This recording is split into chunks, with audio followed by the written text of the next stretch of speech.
ముఖ్యమంత్రి ఆయన కాడు, మీరు అవ్వండి, అయ్యారు కదా, మళ్ళీ అయ్యే అవకాశం ఏమైనా ఉంటే అవ్వండి. అందుకని కేవలం పవన్ కళ్యాణ్ వ్యక్తిగత దోషం చేయటం మూలానే గత ఎన్నికల్లో కసికసిగా ఓట్లేశారు పవన్ కళ్యాణ్ సామాజిక వర్గానికి సంబంధించిన ఓటర్లు కానీ ఆయన అభిమానులు కానీ. నెక్కర కట్టిన కుర్రోడు కూడా గుద్ద అవతలేశాడు పవన్ కళ్యాణ్కి. ఎందుకంటే ఆ కూటమిని చేర్చాలని ఎక్కడో పద్మనాభం గారిని తెచ్చారు, ఆయన పేరు మార్చారు, ఇంకో పెద్ద ఆయన తెచ్చారు, కాపు సామాజిక వర్గ నాయకులు తెచ్చారు, మాట్లాడిచ్చారు. ఇప్పుడు ఇవన్నీ అనవసరం. మీరు మంచి చేస్తే ప్రజలకు ఓట్లు మీకు వేస్తారు, మీరు మంచి చేయకపోతే మీకు ఓట్లు వేయరు. రేపైనా అంతే. 24లో కూటమి ప్రభుత్వం ప్రజల ఆశీస్సులు పొంది, ప్రజల మన్ననలు పొంది, ప్రజలకు చేరువుగా ఉంటే మీరు కట్టబెట్టుకున్నా వైసీపీ రాదు.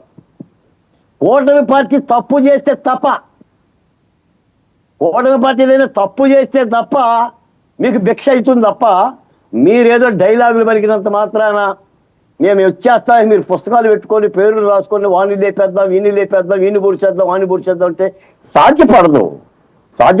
అసలు నిజానికి ఏంటంటే రాష్ట్రంలో చాలా సమస్యలు ఉన్నాయి. పరిశ్రమలు రావాలి, నిధులు రావాలి, కేంద్ర ప్రభుత్వం దగ్గర డబ్బులు చేయండి, ప్రతిపక్ష పార్టీగా బాగుంటుంది. బాలకోటి గారు, వర్మ గారు, ఈ పులివెందుల పంచాయతీ ఏంటి? 500 కోట్ల ఖర్చుకి సన్నాహాలు చేస్తున్నారట, ఓటుకి 20,000 అట. 20 కాదు 50,000 ఇస్తారని చెప్పి మేము వర్మ గారు నా దృష్టిలో పులివెందుల జెడ్పీటీసీ ఎన్నిక సముద్రంలో ఇసుక రేలు అండి. ఆ జెడ్పీటీసీ తెలుగుదేశం పార్టీకి వచ్చినా తెలుగుదేశం పార్టీ కానీ కూటమి ప్రభుత్వానికి కానీ లాభము లేదు, వైసీపీ పార్టీకి వచ్చినా వైసీపీకి లాభం. ఎందుకు అంత సీరియస్ గా తీసుకుంటున్నారు? అక్కడ స్థానికంగా నాయకుల యొక్క బలాబలాలండి అవి. స్థానికంగా అది పులివెందులు కాబట్టి, ఆ పులివెందుల నేలలోనే ఆ స్వభావం ఉంది కాబట్టి, తొడగొట్టుకోవడం తెలుసు కాబట్టి వైసీపీని ఓడించకూడదని స్థానిక టీడీపీ నాయకులు, టీడీపీని ఓడించకూడదని స్థానిక వైసీపీ నాయకులు వాళ్ళు జరుగుతున్న ప్రజా ఎన్నిక. కాబట్టి ప్రభుత్వం ఏంటంటే గొడవలు లేకుండా, ఏదైనా కక్షలు రాకుండా, ఇబ్బందులు జరగకోకుండా అక్కడ ప్రశాంతమైన ఎన్నికలు నిర్వహిద్దామని చెప్పేసి అని రాష్ట్ర ప్రభుత్వం భావిస్తుంది. కాబట్టి మీరు అన్నట్టుగా 500 కోట్లు పెట్టకపోయినా కూడా కనీసం 5 కోట్లైనా సరే పెడతారు ఆ జెడ్పీటీసీ ఎన్నికలకి. ఇప్పుడు డబ్బులు లేకపోతే ఎన్నికలు జరుగుతుండే కానీ నేను లేవు అని అన్నా కుదరదు. కానీ ఏంటంటే అంత ప్రాధాన్యత కలిగిన ఎన్నికైతే కాదు. ముఖ్యమంత్రి గారు ఏదో దాన్ని ఏదో గెలిచేద్దాం, పవన్ కళ్యాణ్ గారు గెలిచేద్దాం లేకపోతే మనకు పోతుందని కానీ, అలాని జగన్మోహన్ రెడ్డి గారు కూడా అదేదో ఓడిపోతే నా పరువు పోతుందని కాదు. అది స్థానికంగా బీటెక్ రవి గారు భార్య పోటీ చేసింది. అక్కడేమో మన సతీష్ రెడ్డి ఉన్నాడు, గతంలో తెలుగుదేశం పార్టీలో పనిచేసిన ఎమ్మెల్సీనే. బలాలు చూసుకుంటున్నారు. కాబట్టి ప్రశాంతంగా ఓట్లు జరగాలి. దాని మూలాన్ని ఏదో రాష్ట్రంలో తల్లకిందులు అయిపోయి ఇప్పుడు గబాన్ ఇప్పుడు జడ్పీటీసీ వైసీపీకి వచ్చింది అనుకోండి, అంటే కూటమి ప్రభుత్వం పార్టీ మీద ప్రజలందరూ వ్యతిరేకత వ్యక్తం చేసినట్ట. అలా ఏం కాదు కదా. అంత సీరియస్ గానే ఇప్పుడు ఎన్నికలు కాదండి, అంత సీరియస్ గానే జరుగుతున్నాయి కదా. ఇప్పుడు అక్కడ గొడవలు జరుగుతున్నాయి, అప్పుడే నడుకుంటున్నారట. వేట గొడవలతో పులివెందుల వీధుల్లో పరుగులు పెట్టిస్తున్నారట. నిజమా? అంటే ఆ పులివెందుల యొక్క నేల స్వభావం అది వర్మ గారు. మనం వేట గొడవలు పట్టుకోకపోతే తప్పు పట్టాలి, వేట గొడవలు పట్టుకుంటే తప్పే ఉంది. వైఎస్ వివేకానంద రెడ్డిని వేట గొడవలతో నరికితేనే ఇప్పటికే న్యాయం జరక్క సునీతారెడ్డి గారు తప్పు చేసిందా, లేకపోతే వైఎస్ వివేకానంద రెడ్డి తప్పు చేసిందా, ఎవరికి శిక్ష ఇస్తున్నారు అని ఆవేదన చెందుతుంది. 6 ఏళ్ళు అయ్యిందండి. ఒక ఆడబిడ్డ తన తండ్రిని కోల్పోయి రక్తం అడుగులో న్యాయస్థానాల చుట్టూ తిరుగుతూ అన్న ముఖ్యమంత్రిగా ఉండి సిబిఐ దర్యాప్తు జరిగి నిజంగా కదా ఏ ఆడకూతురుకు రాని కష్టాలు సునీతారెడ్డికి వచ్చినాయండి.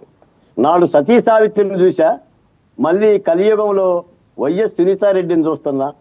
ధర్మరాజు వెంటబడి నా సతీ సావిత్రిని విజయం సాధించిందేమో కానీ జగన్మోహన్ రెడ్డి గారి వెంటబడ్డా సరే, లేదా ప్రభుత్వం దిగిపోయిన తర్వాత సరే సునీతారెడ్డి గారికి మాత్రం న్యాయం జరగలేదండి. ఇది రాష్ట్రాల్లో అందరికీ తెలిసిన సత్యం. మరి న్యాయస్థానాలు మనకి ఏం న్యాయం చేస్తాయా, సిబిఐ ఏం న్యాయం చేస్తా చూడాలి.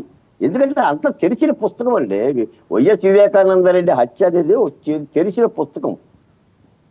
వైఎస్ వివేకానంద రెడ్డి కుక్కను చంపారు, వైఎస్ వివేకానంద రెడ్డి కుక్కను చంపినట్టు వైఎస్ వివేకానంద రెడ్డిని చంపారు. అసలు ఆ ఘాతుకమే మహాదారుణం. వైఎస్ వివేకానంద రెడ్డి కడుపును పుట్టిన ఆడకూతురు ఎవరైనా మగబిడ్డ అయినా సరే తప్పనిసరిగా పోరాడక తప్పదు. ఎందుకంటే తండ్రిని కోల్పోయిన బిడ్డ కాబట్టి దానికే న్యాయం జరగలేదు. కాబట్టి ఇదంతా కూడా ఏంటంటే ఆ నేలకున్న స్వభావం సార్. ఆ పులివెందులు మేము పులివెందులు వెళ్ళిన వాళ్ళమే. మరి ఒక విధంగా ఏంటంటే వాళ్ళంతా రాజులు, రాజ్యాలు, సామంతులు, సామంత రాజుల్లాగా. మీరు వెళ్ళారా పులివెందుల? వర్మ గారు ఒక మాట అడుగుతా, మీరు దేనికి వెళ్ళారండి పులివెందుల? 1978 నుంచి వైఎస్ రాజశేఖర రెడ్డి గారి పులివెందుల ఎమ్మెల్యేగా ఎలా ఉండగలుగుతున్నాడు ఒక్కసారి కూడా ఓడిపోకుండా? కాదండి, మీరెందుకు పులివెందులు వెళ్ళారు? నా మాట వినండి, మీరెందుకు పులివెందులు వెళ్ళారు? అంతే ఉంటారు సార్ బాలకోటయ్య గారు. ప్రజానాయకులు మీకు ఇస్తాను బయటకు వచ్చిన వాళ్ళు కాబట్టి వేట కొడవలు పట్టుకోరా? ఇప్పుడు ఎన్నికలు జరిగాయి పులివెందులలో. ఇప్పుడు నాశనం చేశారా? ఎవరు చేశారో అమరావతి అనే దాని కింద మిమ్మల్ని అడ్డుపెట్టుకుని మూడు పంటలు పండేటటువంటి పంటని పెట్టి కూడా మీరు ప్రశాంతంగా మాట్లాడగలుగుతున్నారు. నువ్వు అభిమానించే రాజశేఖర్ రెడ్డి తమ్ముడు గురించి మాట్లాడుతున్నా, వైఎస్ వివేకానంద రెడ్డి గురించి మాట్లాడుతున్నా. నా రాజధాని గురించి పక్కన పెట్టు. నీ అభిమాని, నీ వైఎస్ వివేకానంద రెడ్డి గురించి మాట్లాడు. లేదులేండి, ఎందుకంటే ఆ రాజధాని పోతే మీకు మీ నాయకుడి తమ్ముడు చనిపోయాడన్నా, చంపేశారన్నా. మిగతా విషయాలు కాదు, వరమ గారు ఇప్పుడు సింహరెడ్డి గారు తిరుపతి పోతున్నాడు పరామర్శించడానికి. సరే సరే, కాదండి, నా పాయింట్ చెప్పండి. మీరు పులివెందులు ఎందుకు వెళ్ళారు? ఒక్క నిమిషం అండి, పులివెందులు ఎందుకు వెళ్ళారు బాలకోటి గారు మీరు? జగన్మోహన్ రెడ్డి కాబట్టి వర్మ గారు చెప్పండి.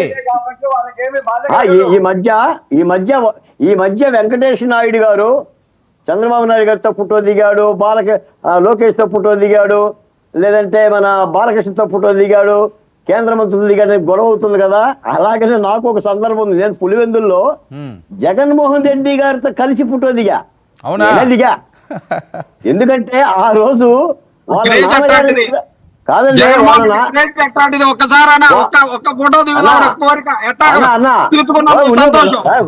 చిన్నప్పరెడ్డి ఇక ఆవేశపడమాకమే, మంచినీళ్ళు తాగు.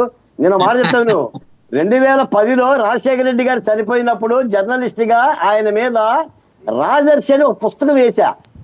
ఆ పుస్తకాన్ని భూమన కరుణాకర్ రెడ్డి ఆధ్వర్యంలోనే జగన్మోహన్ రెడ్డి గారి దగ్గరకు వెళ్ళి పులివెందుల్లో నేనే లాంచ్ చేశా. అప్పుడు జగన్మోహన్ రెడ్డి గారు నాతోనే మాట్లాడు, బాలకోటయ్య గారు నా ఓదార్పేత్ర కృష్ణా గుంటూరు జిల్లాల్లో ఎలా ఉంటుంది, మా నాన్న మీద సినిమాలు తీశారు, పాటలు తీశారు, కానీ ఒక ప్రత్యేక సంచిక వేసిన మొట్టమొదటి వ్యక్తి నువ్వే అని చెప్పని ఆయన మాట్లాడిండు. ఆయన ఓదార్పేత్రప్పుడు మా కంజీశ్వరులు వచ్చిండు, మా ఊరు సర్పంచ్ ఆయన కూడా నేను చూశాను. అలాంటి వ్యక్తినే రాజధాని ఉద్యమంలోకి వెళ్ళి జగన్మోహన్ రెడ్డి గారికి వ్యతిరేకంగా యుద్ధం చేయాల్సిన పరిస్థితిలోకి వచ్చాను. పులివెందులు మీకు మంచి సంబంధం ఉంది ఆయనతోటి అన్నా. దీనికి ఎందుకు తాటాకులు కడతావులే కానీ నేను జర్నలిస్ట్ అన్నా. నేను రాజశేఖర రెడ్డి గారిని ఇంటర్వ్యూ చేశా, చంద్రబాబు నాయుడు గారిని ఇంటర్వ్యూ చేశా, రోషయ్య గారిని ఇంటర్వ్యూ చేశా, రెడ్డి గారిని ఇంటర్వ్యూ చేశా, రెడ్డి గారితో కూడా మాట్లాడా. ఒక మాట మాట్లాడతా చెప్పండి. 1978 నుంచి ఇప్పటి వరకు పులివెందుల్లో ఎన్నికలు జరగల. అవును, అన్ని